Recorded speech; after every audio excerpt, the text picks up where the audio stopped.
Good evening, everyone. My name is John Grigori. I'm an innovation specialist with the Department of Teaching, Learning, and Innovation, and we're really excited to collaborate with family and community engagement to be with you here tonight and talk about some of the digital learning tools, digital resources that are at your fingertips as an HCPS parent or guardian.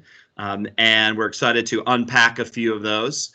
And I'd like to start off with, before we get to the unpacking, to get us into the ballpark and sort of set the stage for where all these resources are located and how you can find them and get to them. So when we talk about virtual learning, I like to use an analogy because a lot of what comes with virtual learning is complicated. We know that it's a challenge, and I think the division has done an amazing job to rise to that challenge. But in order to paint it in a light that we can connect to, I like to use this analogy of comparing a traditional school day to a virtual learning school day, and how some of the things we have that are kind of like apples to apples for each of those things you're used to in that typical day. And since many of us are parents or guardians, we fully understand that typical day for our students. And then hopefully we can connect some of these virtual learning elements to things that we recognize. So for example, let's just picture a typical or traditional school day that we've experienced prior to going to virtual learning. So our students, they wake up and they travel to school in some way. That could be a bus or a car, or they walk. They walk onto the campus and people recognize them. They enter classrooms, so they have those individual spaces beyond the larger school. When they're in a classroom, they attend live classes with their teachers and their classmates, and they have those interactions. When they're doing that, they actively learn and they create things. And then at the end, they get feedback and grades and kind of the report card. So I think all of us have some sort of connection to those things that happen in that traditional classroom, traditional school day. Well, in virtual learning, we have an equivalent for each of those. And to help us sort of get into the ballpark and talk about two of the elements that we're going to really specifically talk about, let me make that full analogy complete for you. So if we travel to school with a bus, car, or walking, in virtual learning, we travel to school with the HCPS provided device. So that's an iPad, a Chromebook, or a laptop. That's how we actually get to our learning. When we walk on campus in the normal setting and people recognize us, well, in the virtual setting, we use something called Clever, which is a single sign-on application that recognizes the student. And so everywhere they go, the computer remembers who they are, and it's sort of like a virtual ID badge. Well, in traditional, we enter classrooms. We walk in and out of classrooms throughout the day. In virtual, Schoology is our virtual equivalent to that. Those are our classrooms, and we have different learning spaces with teachers and different groups of students. And so that's our virtual equivalent to that entering and exiting a classroom. When we're in those classrooms in traditional world, we're attending live class. We're interacting with our teacher and our classmates. Well, that's still possible as well in virtual learning. That's where Microsoft Teams comes in. That's where we have those interactions on a daily basis with our teachers and classmates. When we're in and we're having those interactions, we actively learn and we create things. And that's the digital resources that we're going to be highlighting today. So many of the things that we speak about today is where our students are really active in creating things. And then finally, we get feedback, and typically that's from the teacher, grades, or report card. Well, in this case, in virtual learning and in traditional learning, we have Power School that sort of houses all those grades and those records, and that's accessible anytime, anywhere. So there is sort of painting the big picture or setting the stage for what we're here to talk about tonight. And I went ahead and highlighted two specific things that we're going to talk about in more detail. The other items like HCPS devices, Schoology, Microsoft Teams, and PowerSchool, those really aren't for what we're discussing tonight, but we do have plenty of resources on the Henrico County website under the Mission Forward page that unpacks each of those a little bit more.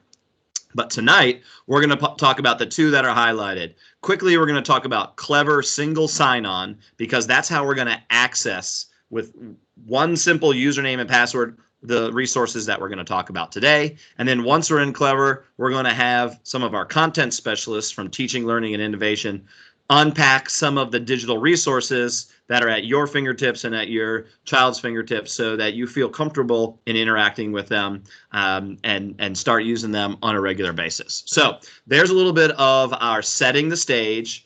And so let's continue. One last note before we do. At the bottom, I did put a link. This is not something you necessarily need to write down, but I wanted to direct you on the henricoschools.us Return to Schools page. There is a virtual learning page linked to that unpacks each of the virtual learning school day elements that I just talked about. So you'd be able to easily find that. And if you needed some support on HCPS devices, even though we're not specifically talking about that tonight, you could go and find that support.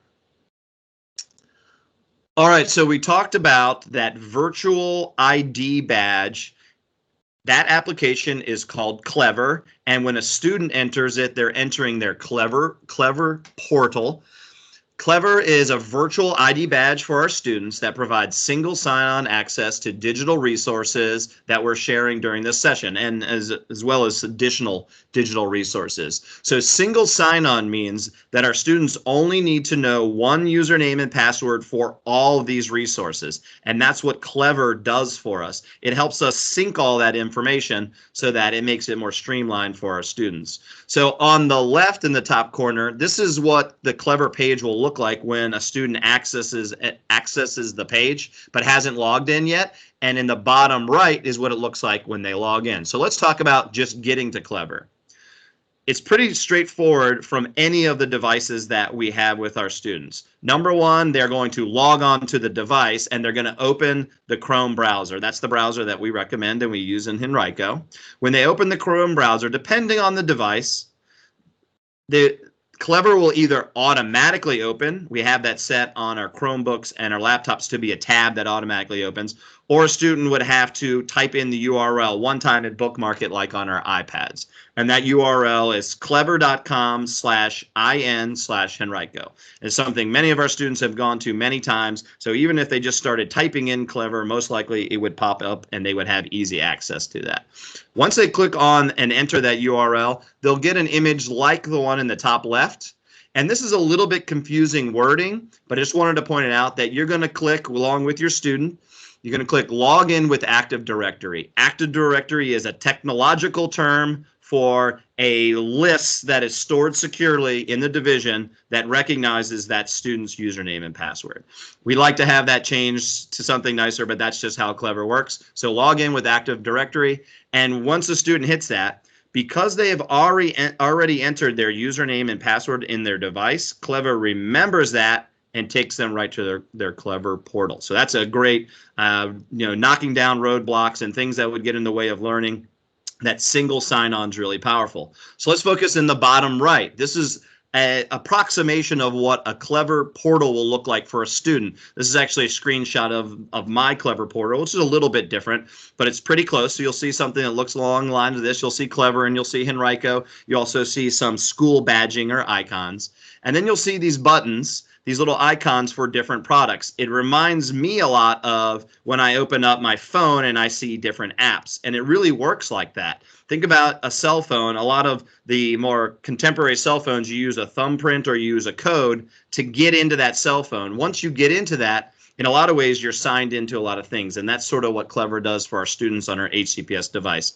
By the way, Clever is accessible on non-HCPS devices as well, using that same URL. In this case, because the student isn't signing in with their username and password to the device, they would probably need to sign into the Clever portal using that same username and password. So it may just be one temporary additional step. So back to the bottom right image, you can see we've got our dashboard. There are categories, and every student's Clever portal is totally customized to them based off of their school, their grade, and even their teacher. So they're going to have just the things that they need and things that they have access to. And in this example up on the screen, these are some of the resources that we're going to talk about tonight. Your child may not have this exact looking screen because we wanted to focus on the resources that we're sharing this evening. But again, not all these resources connect with every grade level specifically. So just a little bit of heads up there. If there's something that you see tonight, but it doesn't show up on your child's Clever portal, we can try to figure out why. Maybe because it is associated with a certain grade level. So that's a little bit about Clever and the Clever portal for your child. Again, it's that virtual ID badge. And now we're going to jump in and talk about some of those icons like Discovery Ed, Brain Pop, Lexia Core 5, Achieve 3000, and more, and walk through them with a little bit more detail. So I believe we have Vicki, who's up next. I highlighted Dreambox, and I think we're going to go on to Dreambox. Vicki, are you ready to unpack Dreambox a little bit for us? Yes, I am. Thanks, John. I am Vicki Boadar, the Educational Specialist for Elementary Math, and we're going to spend some time chatting about Dreambox. Dreambox is an adaptive math program that focuses on number sense and computation skills. The program adapts to the strategies and decisions that students make while they're working in the program to determine what the next activity will be that they complete. When students are successful, Dreambox will advance them to more complicated concepts. When they struggle, Dreambox will step back and provide instruction in the areas where there are gaps in their understanding. In order for the program to adapt appropriately to each child, they need to be encouraged to complete each and every problem and to persevere to complete every lesson. Students need to work independently. If they get too much help from an adult, the program will actually adapt to the adult's skill level and will present them with concepts that are much too complicated. So encourage your children to work independently, use the help button whenever it's there, and to listen to the prompts. If students need help, they have those directions with a question mark and a play button within the lessons. The goal is for students to complete 5 lessons each week. Each lesson takes about 10 minutes to complete. So teachers might assign them in different manners over the course of the week, but when you average your child's time in Dreambox, they should be spending about an hour each week in the program in order to complete their 5 lessons. The presentation has some home usage advice and best practices for working with Dreambox at home linked in. Those are great resources to explore later on your own time. Going to pass this off to Jamie Brinkman, and she's going to talk about one of the programs that we have for math for our pre-K students. Good evening, everyone. Thank you so much for being here. I'm Jamie Brinkman, and I'm the Instructional Development Coordinator with our Early Learning Preschool classrooms. And I'm here to talk for a few minutes about Imagine Math. So Imagine Math is an online adaptive supplemental math program that covers the skills and knowledge for future success in math. After the students complete their individualized, their placement benchmark, the program provides then an individualized pathway to support their math concept development, and that is reinforced through visual models, songs and chants that are exciting, characters that they will start to recognize with intentional vocabulary woven throughout the lessons.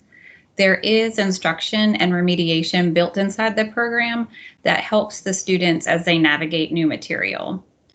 Since this program is adaptive, I know this is really hard, but please resist the urge to help your child with the answers or the material will become too difficult very quickly. Imagine Math actually uses artificial intelligence that works as a built-in tutor to provide additional support for students by giving them extra help or explaining to help guide and teach the students. If the program believes that the child is answering questions independently, adjustments will be made to the lessons as they progress.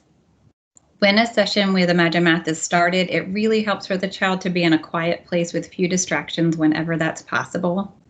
If your child needs help knowing how to navigate the app, clarifying or repeating the directions, or help on how to use the buttons, please do help your child in those areas. And another way that you can help is you can always revisit any instructional areas that you may have observed during the session as being an area where they might need some additional help. And you can use the math tools that we sent home for our pre-K students, such as their counting bears, their Unifix cubes, or their shape builders, and you'll see similar visuals within the program as well. Imagine Math provides student incentives to help them as they progress and to motivate and encourage them to continue. And all of these lessons do align with the Virginia's Foundation Blocks for Early Learning, which is a comprehensive set of standards for 4-year-olds, which is similar to what K-12 has in terms of their SOLs. For our students, it's recommended for them to access Imagine Math 15 to 20 minutes at least 3 times a week to really help build and support their foundational math skills. So If you have any questions later, just let me know. Thanks, Jamie. Hi, everyone. My name is Alyssa Strauss, and I am the Elementary Social Studies Specialist, and I'm going to talk to you about Newsela. Even though my content area is social studies, I do want you to be aware Newsela has all subject areas within it. You'll find science, math, social studies, English language arts, so you can find everything in Newsela.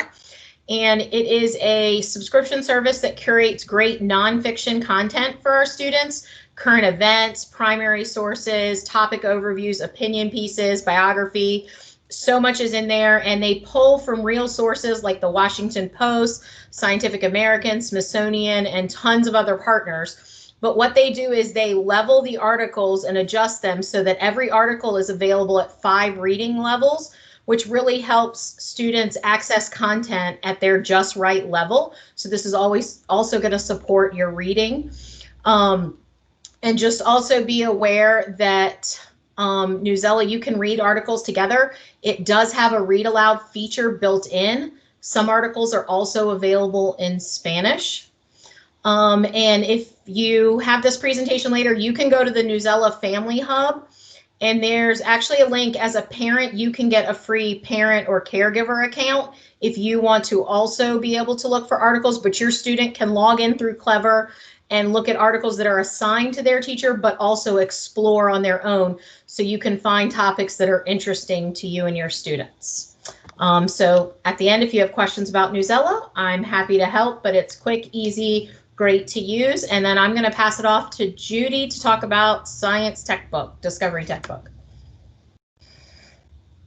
Hi, I'm Judy Christopher, the Elementary Science Specialist, and so I'm going to be sharing a resource that we have actually had for a long time in the county, but now we've got a more robust version of it, and it's called Discovery Textbook.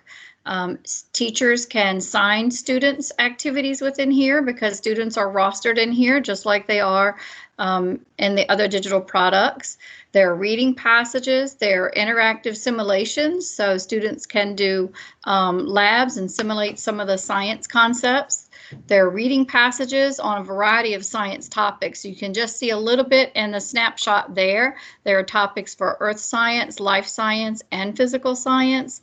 In addition to the reading passages and their interactives, they are educational videos, so students can access this through Clever as well from home, especially if they have a topic that they're researching. So sometimes the teacher will assign them activities, sometimes they can go in there on their own, and it also has a read aloud feature for the reading text. So definitely a great engaging activity. The students are excited to get and learn a little bit more about the science that they're learning in the classroom. And now I'm passing it off to Christina Saunders. Hi, everyone. I'm Christina Saunders, and I'm the Elementary English Language Arts Specialist, and I'm going to share a couple products with you. The first one that I'm going to talk about is Smarty Ants, and the target audience for this program is our younger learners, our pre-K through our second grade students. And this program supports phonics skills, that letter sound knowledge that is essential for students being strong readers. In this program, just like some of the other ones I already discussed, it's computer adaptive. Students are going to take a short placement test when they initially log in, and then that is going to personalize their experience in the program. It's going to put them at the level that's just right for them. So just like it's been mentioned before, it's best if you do not help your student, because then the work that they will be given will be a little bit more challenging for them, and we want them to be successful and develop this foundation. Inside of this program, there is a very engaging digital world where the students have a chance to make their own ant avatar, and they can earn coins that are going to let them buy things for their ant to dress them up, to set up their ant's house. There's also a coach ant that is going to be with your child every step of the way and provide support as needed for the many different activities. Students will use this program maybe 15 to 20 minutes, 2 to 3 times a week. Another really cool feature of this program is the Daily Woof, and I have a tiny picture on this slide. This is a parent newsletter that is personalized for you based on what your child has been working on in Smarty Ants. And your classroom teacher can set this up by adding a personal email for you into their teacher dashboard, and then you will get this delivered via email to you. The next slide, please. This is a screenshot that shows you the different kinds of activities that your child will be experiencing within this program. You can see that there are some chances for some video instruction, there's some word building activities, there's some story reading, and then there's some computer guided practice. The bar at the top just shows you kind of how a level will unfold, and it includes multiple activities. And on my next slide, this is the part that I think students will really enjoy. This is called the activity board. So when it's time for independent practice, students have multiple options that are going to let them practice the skill in a game format. They can choose if they want to be on the athletic field, if they want to be in the gym, if they want to be in any of the sports stadium, any of the places that in the Smarty Ants world. They all practice the exact same skill, but they get some choice in how they're going to play the game. So that's Smarty Ants. Next up is another resource. This one is Lexia Core 5. And this resource is for all of our students. It goes pre-K through grade 5. And this one supports 6 different areas of literacy. Smarty Ants was just that phonics, that letter-sound relationship. This one also supports phonics, but it supports that, we call it phonemic awareness, and it's that oral manipulation of sounds, which is that building block that students need in order to be successful with the phonics when they go to that printed word. It also includes practice for vocabulary, fluency, that's how automatic students can read words, and comprehension. Typically, students will have a target for this program of 30 to 40 minutes for the week, which means that they might work in it 3 10-minute sessions or 2 15-minute sessions, depending on what their usage target is. In this program, each level that a student works in is a different theme, such as the Amazon rainforest or a visit to China. And within each theme, students have choice in the order in which they present activities. My next slide is going to show you what their screen looks like. If you notice that white arrow, that's always going to show you what level your student's working on. And all those circles in that box at the top, those are the different kinds of activities that a student may encounter when they're working in this program. And there's a little gray arrow on the right of that blue circle. There's more, there may be more activities on a second screen. But those colored rings that go around that circle show you the activities that students need to complete in order to finish that topic or concept. And once all of those circles have that complete outer ring around them, that means that the level's done. So that's an easy way to judge your progress and how close you are to finishing that level and moving on to the next one. All right, and the last product I have to share is called Achieve 3000. And this is for grades 3rd through 5th right now, and 2nd grade will use it in the second half of the year. This is a program that focuses on comprehension, and it uses highly engaging articles. They're very high interest on topics that kids will really enjoy reading about. In this product, students will take an assessment at the beginning of the year, which determines their reading level. And then it uses that information to provide articles on your child's personalized reading level.